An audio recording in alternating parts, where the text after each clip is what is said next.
Hi, good evening everyone. Today I will be cover a short topic of the excretion chapter, which is a very interesting topic, which is micturations.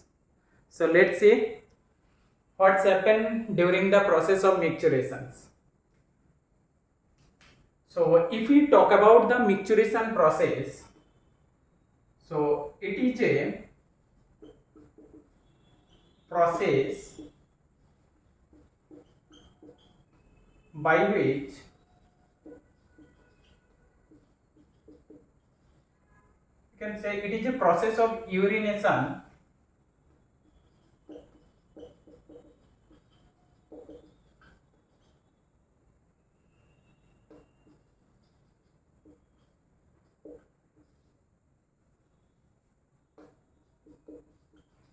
which involve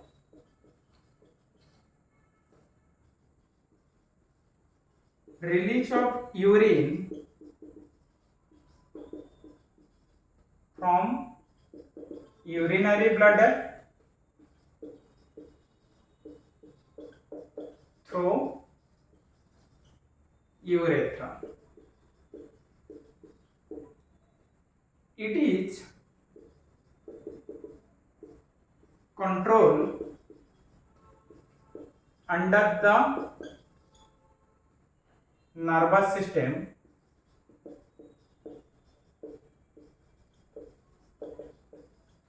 which is central nervous system or CNS. So देखो micturition एक ऐसा process है जिस process के through urinary bladder के अंदर जो urine storage होता है उस यूरिन को यूरिनरी ब्लैडर से यूरेथ्रा के थ्रू बॉडी से बाहर रिलीज करने का जो प्रोसेस है उस प्रोसेस को बोला जाता है मिक्चुरेशन। सिंप्लीफाइड फॉर्म पे हम बोले तो it is a process of urination. So what exactly the mechanism takes place during the time of micturition? Let's see the process of micturition. So it is the introduction, you can say it is the definition. So let's see the process which exactly takes place during the time of micturition. So first of all I draw a figure.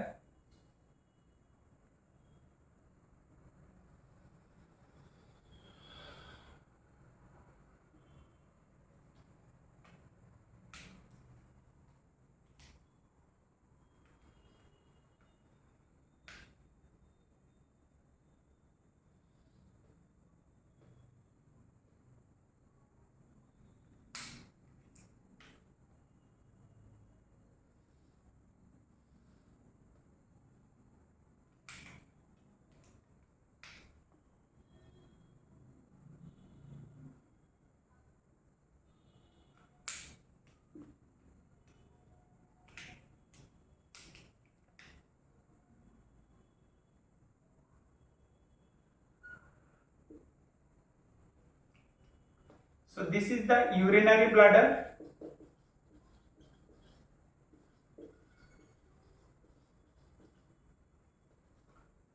And this is the sphincter. This is the outer sphincter.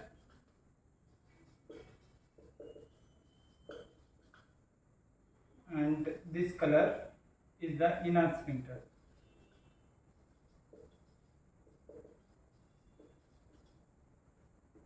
This is the urethra.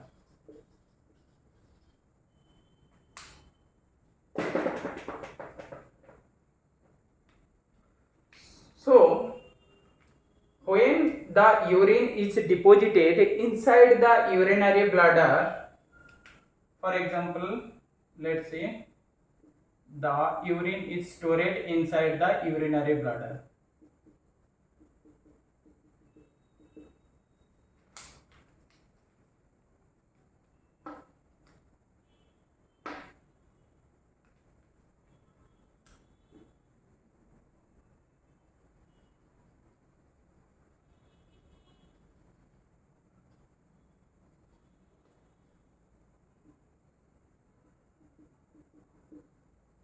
This is the stress receptor.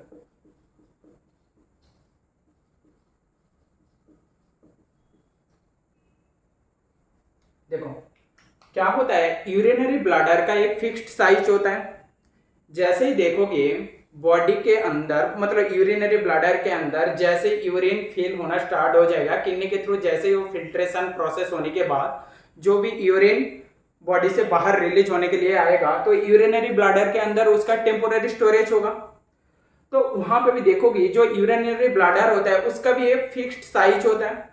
तो ऐसा नहीं है कि हमारी body पे extra urine जितना हमारा urine है वो हर दिन एक टाइम स्टोरेज करेंगे और उसके बाद हम दिन में एक ही बार रिलीज करेंगे, ऐसा नहीं होता है। क्योंकि उसका भी एक प्रॉपर साइज है, उसको एक पर्टिकुलर टाइम पीरियड के अंदर उसको बॉडी से बाहर रिलीज करना पड़ता है। आइदर वो बॉडी के लिए वो दिक्कत कर सकता है। तो इसलिए देखोगे, जैसे मान लो यहाँ पे एक मैं कैसे नर्वस सिस्टम के थ्रू वो कंट्रोल होता है उसको मैं ड्रॉ करता हूं।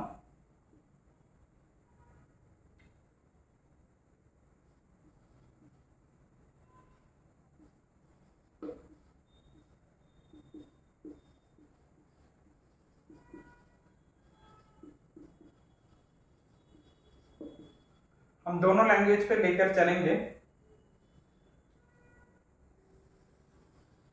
मैं कोशिश करता हूं कि इसके अंदर इसको ड्रॉ किया जाए।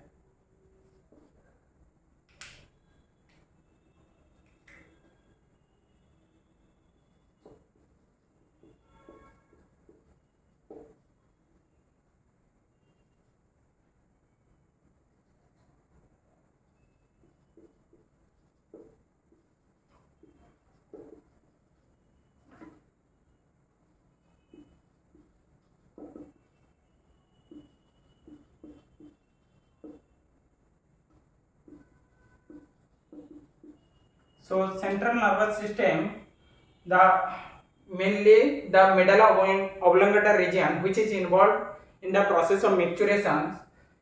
Central nervous system is divided into two regions, that is autonomic nervous system and somatic nervous system. If we see the somatic nervous system, which is controlled in the voluntary control, it has voluntary control and it has involuntary control.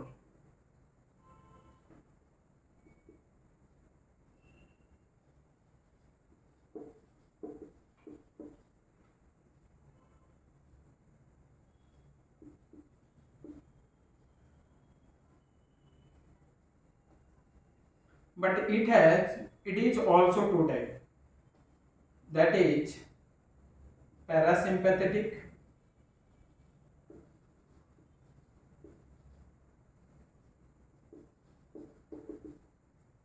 and sympathetic.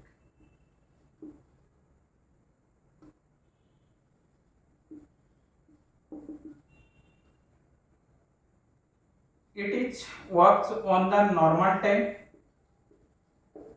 but it works during the emergency time.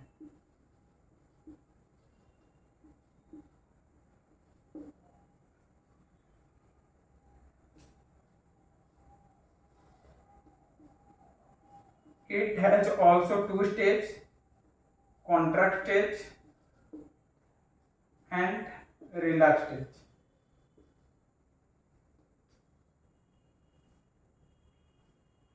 देखो अब क्या होता है, इसके बाद नीचे का process लिखता हूं। जैसे ही बॉडी के अंदर यूरिनरी ब्लैडर के अंदर यूरिन का स्टोरेज होना स्टार्ट होगा, अब मान लो बॉडी पे तुम क्लास पे हो और उस टाइम पे तुमको यूरिनेशन के लिए क्लासरूम से बाहर जाना है। मान लो टीचर तुमको वो परमिशन नहीं दे रहा है कि तुम उस टाइम पे क्लास से बाहर जाओ, तो तुम क्या करोगे? तुम कोशिश तो करोगे ना कुछ टाइम तक इसको रोका जाए, यूरिनेशन का जो प्रोसेस है उसको हम कुछ टाइम तक रोक ले, क्लास जैसे खत्म हो जाएंगे हम तुरंत जाकर वो चीजें नॉर्मलाइज हो जाएगा, मतलब हम यूरिनेशन का जो प्रोसेस है वो नॉर्मली हो जाएगा। बट हम जब उस पर्टिकुलर सिचुएशन पे हम गुजरते हैं, उस पर्टिकुलर टाइम पे क्या होता है, तो यूरिनरी ब्लैडर का तो साइज तो फिक्स्ड है, तो यूरिन तो वहां पे मैक्सिमम जो स्टोरेज होना था, जो प्रॉपर सेव है, वो तो स्टोरेज हो जाएगा। तो उसके बाद जो फिल्ट्रेशन का प्रोसेस, ऐसा तो नहीं है कि उस पर्टिकुलर टाइम पीरियड पे फिल्ट्रेशन का प्रोसेस बंद हो गया, तो फिल्ट्रेशन का प्रोसेस तो कंटिन्यूअसली चल रहा है। तो उसलिए क्या करना पड़ेगा, जो यूरिनरी ब्लैडर का जो नॉर्मल शेप और साइज है, तो उसको एक्सटेंड करना पड़ेगा। ऑब्वियस बात है, नहीं तो एक्स्ट्रा यूरिन कहाँ पे स्टोरेज होगा। तो उस प्रोसेस के लिए यहाँ पे क्या किया जाता है, if you see the inner portions of the urinary bladder, there are also a stretch receptor। Urinary bladder का जो मेम्ब्रेन पार्ट है, यहाँ पे देखोगी बहुत सारा स्ट्रेच रिसेप्टर है। तो ये जो स्ट्रेच रिसेप्टर है, स्ट्रेच का मतलब उसका जो मीनिंग है, देखो इसका मीनिंग से इसका ये समझ में आ जाता है। जो स्ट्रेच रिसेप्टर मतलब वो जो रिसेप्टर सेल यहाँ पे प्रेजेंस है, इसका यूरिनरी ब्लैडर का जो एरिया है, इसको स्ट्रेच करके बढ़ा सकते हैं। ये स्ट्रेचेबल होता है, जिसकी वजह से ये नॉर्मली जो यूरिनरी ब्लैडर का साइज होता है उसको वो और भी इंक्रीज कर सकता है। तो यहाँ पे क्या होगा, जैसे ही मान लो एक उस पर्टिकुलर टाइम पीरियड पे जब टीचर तुमको छोड़ नहीं रहा है और तुम क्लास के अंदर हो, तुम कोशिश कर रहे हो कि उस चीज को रोकने के लिए, तो यूरिनरी ब्लैडर का जो साइज है इसको बढ़ाना है। तो उसके लिए क्या करना पड़ेगा, ये स्ट्रेच रिसेप्टर से एक सिग्नल जाएगा सेंट्रल नर्वस सिस्टम के पास। वो भी कहां पे, सेंट्रल नर्वस सिस्टम का मिडल ऑब्लंगेटर रीजन पे, कि आप मेरा बॉडी पे ये जो प्रोसेस है, यूरिनेशन का जो प्रोसेस है, इसको कैसे भी करके रोकना ही है। तो हम रोकेंगे कैसे, अब देखो क्या होगा, सेंट्रल नर्वस सिस्टम के पास जैसे वो इंफॉर्मेशन आ गया, आप मतलब वो इंफॉर्मेशन भेज दिया एमओ के पास, मिडल ऑब्लंगेटर रीजन के पास। जैसे इनके पास वो इंफॉर्मेशन आ गया, ये क्या क्या, इनके पास दो ऑप्शन होता है। यहाँ पे और भी थोड़ा डिटेल्स बता देता हूँ। यूरिनरी ब्लैडर जब यूरेथ्रा के साथ कनेक्ट होता है, यहाँ पे दो स्फिंक्टर काम करता है। स्फिंक्टर क्या होता है, स्फिंक्टर एक्चुअल में एक स्मूथ मसल सेल होता है, जिसके थ्रू क्या होता है, जो भी चीजें होता है, मतलब जब भी कोई एक एरिया से दूसरी एरिया तक कोई भी चीजें पास हो रहा है, तो उसका जो एक्शन है इसको कंट्रोल किया जाता है। क्योंकि देखो हमारे बॉडी पे जैसे बॉडी के अंदर जब ब्लड का ट्रांसफर होता है, वहां पे भी वाल्व होता है, जो मतलब हार्ट के अंदर देखोगे जो वाल्व होता है, बाइकास्पिड वाल्व, ट्राइकास्पिड वाल्व, वो क्या करता है, जब उसका एक चेंबर से दूसरी चेंबर तक जाने का जो प्रोसेस है, वहां पे वो मैकेनिज्म को कंट्रोल करता है। तो यहाँ पे भी देखोगे वो चीजें, जो डाइजेशन वाला चैप्टर है वहां पे भी देखोगे, हर एक पार्ट पे बॉडी पे बहुत सारी ऐसे वाल्व लाइक स्ट्रक्चर होता है। तो यहाँ पे जो रेगुलेट करता है इसको बोला जाता है स्फिंक्टर। ये भी एक स्मूथ मसल सेल है जो यूरिनेशन का जो प्रोसेस है उसको कंट्रोल करता है। यहाँ पे देखोगे यूरेथ्रा, यूरिनरी ब्लैडर से जब यूरेथ्रा जिस पोर्शन से कनेक्टेड होता है, वहां पे भी दो स्फिंक्टर होता है। एक बाहर के तरफ स्फिंक्टर होता है जो आउटर स्फिंक्टर होता है, और ये जो स्फिंक्टर होता है ये वॉलेंटरीली काम करता है। ये कैसे काम करता है, वॉलेंटरी काम करता है। और जो इनर स्फिंक्टर होता है ये इनवॉलेंटरी काम करता है। इसके पास इनवॉलेंटरी कंट्रोल है और इसके पास वॉलेंटरी कंट्रोल है। तो वॉलेंटरी कंट्रोल होगा तो क्या होगा, वो खुद के पास खुद का क्षमता है। वॉलेंटरीली देखो, वॉलेंटियर का मतलब क्या होता है, जब हम कोई चीज हम खुद से कर सकते हैं, मतलब यहाँ पे एक्चुअल में खुद से नहीं कर सकते हैं, वो एक्चुअल में किसी के अंडर कंट्रोल पे होता है। वॉलेंटियर का जैसे काम दिया जाता है, जैसे मान लो टीचर तुमको कुछ काम दिया कि हाँ बेटा ये चीज करके लेकर आओ, मतलब उसके लिए तो जो रिस्पॉन्सिबिलिटी तुम्हारे पास है, बट तुम डिपेंडेंट हो किस पे, टीचर के ऊपर डिपेंडेंट हो कि जिस तरीके से वो डायरेक्शन दिया गया उस हिसाब से काम करोगे। तो यहाँ पे भी जो आउटर स्फिंक्टर होता है वो वॉलेंटरीली काम करता है, मतलब बॉडी के हिसाब से बॉडी उसको बताएगा कि अब रोकना है तो ये रोकने के लिए कोशिश करेगा। बट ये जो इनवॉलेंटरी कंट्रोल है ना, इसके पास रोकने के लिए कोई तरीका है नहीं, ये जैसे ही आ जाएगा ये पास कर देता है। ये बोलता है मेरे को कोई काम उससे लेना देना नहीं है, मेरे को तो जो भी चीजें हैं वो बस पास करना है।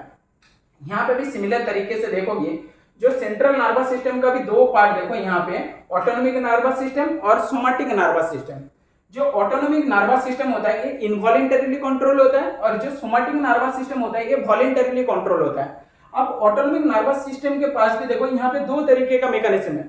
यहाँ पे दो और भी दो टाइप का नर्वस सिस्टम है, एक है पैरासिम्पैथेटिक नर्वस सिस्टम और दूसरा है सिंपैथेटिक नर्वस सिस्टम, और ये दोनों ऑपोजिटली काम करता है। यहाँ पे देखो जो पैरासिम्पैथेटिक नर्वस सिस्टम है ये एक्चुअल में नॉर्मल टाइम पे काम करता है, और जो सिंपैथेटिक नर्वस सिस्टम है ये इमरजेंसी सिचुएशन पे काम करता है। देखो इसका नाम से इसका मीनिंग है सिंपैथेटिक, मतलब सिंपैथी है इसके पास, जिसकी वजह से मतलब जब भी तुमको बुरा वक्त आ जाएगा तो उस टाइम पे यही काम पे आता है, बाकी कोई काम पे नहीं आता है। तो एक और देखो, जो सोमैटिक नर्वस सिस्टम है ये तो वॉलेंटरीली काम करता है, तो इनके पास भी दोनों ऑप्शन होता है, एक तो ये कॉन्ट्रैक्ट करा सकते हैं, एक ये रिलैक्स करा सकते हैं। देखो इसका जो दो मैकेनिज्म है जहां पे ये खुद कंट्रोल कर सकता है, जब मान लो यहाँ पे बॉडी के यूरिनरी ब्लैडर के अंदर यूरिन डिपॉजिट होते जा रहा है, अब क्या होगा, इसका साइज बढ़ाना होगा, तो स्ट्रेस रिसेप्टर है इसको स्टिमुलेट किया, जैसे सेंट्रल नर्वस सिस्टम के पास आया, वो जो इंफॉर्मेशन है वो तुरंत किसके पास आएगा, अब देखो इसका साइज इंक्रीज करना है, मतलब तुम कौन सी सिचुएशन पे हो, इमरजेंसी कंडीशन पे हो, तुमको बाहर नहीं जाने दे रहा है टीचर, मतलब ये इसके पास नहीं आएगा, पैरासिम्पैथेटिक नर्वस सिस्टम के पास नहीं आएगा, तो ये किसके पास सिग्नल भेजेगा, मेडुला ऑब्लोंगेटा एक्चुअल में ये सिग्नल ट्रांसफर करेगा सिंपैथेटिक नर्वस सिस्टम के पास। जैसे ये सिंपैथेटिक नर्वस सिस्टम के पास आएगा, बोलेगा भाई तू इमरजेंसी कंडीशन पे है, मैं इमरजेंसी कंडीशन पे हूँ, तो काम करना स्टार्ट कर दे। तो जैसे ये काम करना स्टार्ट करेगा, ये अकेला काम नहीं कर सकता है, जैसे ये सिंपैथेटिक नर्वस सिस्टम इन्वॉल्व हो जाएगा, यहाँ पे देखोगे जो यूरिनरी ब्लैडर के अंदर इनर पोर्शन पे जो स्ट्रेच रिसेप्टर होता है वो स्ट्रेच करना स्टार्ट कर देगा, मतलब इसका यूरिनरी ब्लैडर का जो नॉर्मल शेप और साइज है उसको थोड़ा बहुत वो इंक्रीज कर देगा। जैसे ही इंक्रीज कर देगा तो एक्स्ट्रा जो फिल्ट्रेशन, मतलब उस टाइम पे जो भी फिल्ट्रेशन हो रहा है, तो यहाँ पे थोड़ा बहुत इसको एक्सटेंड होने की वजह से ज्यादा अमाउंट पे यहाँ पे यूरिन का स्टोरेज हो जाएगा, डिपोजिट हो जाएगा। तो जैसे ही वो डिपोजिट होगा तो उस पर्टिकुलर टाइम पीरियड पे देखो, अब तो देखो यूरिनरी ब्लैडर के अंदर, यूरेथ्रा के अंदर दो टाइप का स्फिंक्टर है, बट जो अंदर का स्फिंक्टर है ये तो इनवॉलेंटरी कंट्रोल है, ये तो इसको रिलीज कर देगा, बट यहाँ पे एक और स्फिंक्टर है जो आउटर स्फिंक्टर है, ये वॉलेंटरी कंट्रोल करता है, ये बोलेगा भाई तू रोक, कैसे भी करके इसको रोकना है, इसको इस टाइम पे बाहर रिलीज नहीं कर सकता हूँ। तो इस पर्टिकुलर टाइम पीरियड पे देखोगे इमरजेंसी कंडीशन पे, तो सिंपैथेटिक नर्वस सिस्टम जो इमरजेंसी कंडीशन पे काम करता है ये एक्टिवेट हो जाएगा, साथ साथ जो आउटर स्फिंक्टर है जो वॉलेंटरीली काम करता है ये भी एक्टिव हो जाएगा, ये कोशिश करेगा कि कैसे भी करके रोकना है। तो यहाँ पे रोकेंगे तो यहाँ का जो यूरिनरी ब्लैडर का एरिया है उसको साइज पे इंक्रीज करना है और ये बाहर से इसको रोकना है। तो जैसे ये रोकेगा उस पर्टिकुलर टाइम पीरियड पे देखोगे ये जो पार्ट होगा इसको भी क्या करना पड़ेगा, जो सोमैटिक नर्वस सिस्टम है इसको भी कॉन्ट्रैक्ट होना पड़ेगा, क्योंकि सोमैटिक नर्वस सिस्टम क्या करता है, वॉलेंटरी कंट्रोल होता है, मतलब ये एक्चुअल में आउटर स्फिंक्टर को कंट्रोल करता है, और ये जो इनवॉलेंटरी कंट्रोल है जो पैरासिम्पैथेटिक नॉर्मल नर्वस सिस्टम है ये रेगुलेट करता है इनर स्फिंक्टर को। तो यहाँ पे देखोगे जैसे ही यहाँ पे इमरजेंसी कंडीशन आएगा सिंपैथेटिक नर्वस सिस्टम एक्टिवेट हो जाएगा और सोमैटिक नर्वस सिस्टम वहां पे कॉन्ट्रैक्ट करेगा, किसको, आउटर स्फिंक्टर को। जैसे ही कॉन्ट्रैक्ट करेगा जो मिक्चुरेशन का प्रोसेस है ये बंद हो जाएगा। मिक्चुरेशन मैं थोड़ा ऊपर लिखता हूं,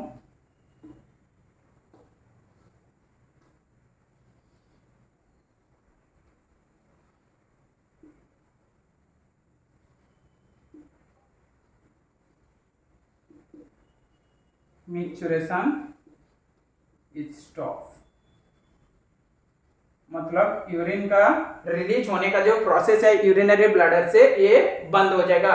कुछ टाइम तक तो कम से कम रिलैक्स मिल जाएगा, रिलैक्स तो नहीं मिलेगा, अभी भी हम मतलब उस टेंशन पे है कि कब टीचर बाहर जाएगा तो हम बाहर जाकर उस चीज को रिलीज करूं, क्योंकि ये सबके लाइफ पे होता है, सबको ही फील होता है, ऐसा सिचुएशन सबको ही आता है, हम कभी कभी फंस जाते हैं तो हमको रोकना भी पड़ता है।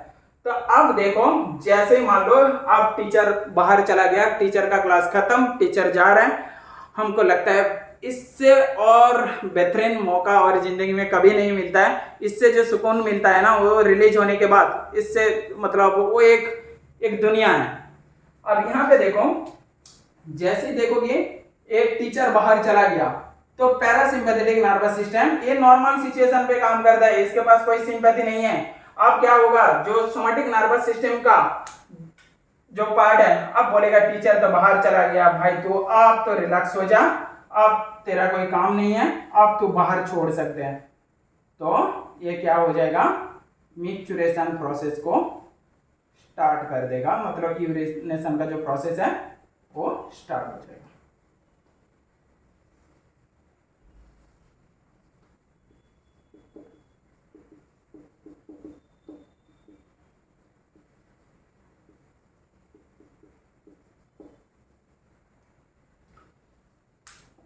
देखो तो क्या हुआ, ड्यूरिंग द टाइम ऑफ, जब मिक्चुरेशन को बंद करना पड़ता है तब कौन कौन काम करता है, सिंपैथेटिक नर्वस सिस्टम काम करता है जिसके पास सिंपैथी है, और उस टाइम पीरियड पे जो सोमैटिक नर्वस सिस्टम है ये कॉन्ट्रैक्ट होता है। सोमैटिक नर्वस सिस्टम कॉन्ट्रैक्ट होता है, किसका एक्शन को कंट्रोल करता है, जो वॉलेंटरी कंट्रोल होता है, जो आउटर स्फिंक्टर होता है इसका एक्शन को कंट्रोल करता है। और जैसे वो नॉर्मल सिचुएशन आ जाता है, टीचर बाहर चला गया, तो उस पर्टिकुलर टाइम पीरियड पे जैसे नॉर्मल सिचुएशन आ जाता है बॉडी को, तो पैरासिम्पैथेटिक सिस्टम काम करेगा और उस टाइम पे क्या करना पड़ेगा, ये जो मिक्चुरेशन का प्रोसेस है ये स्टार्ट हो जाएगा।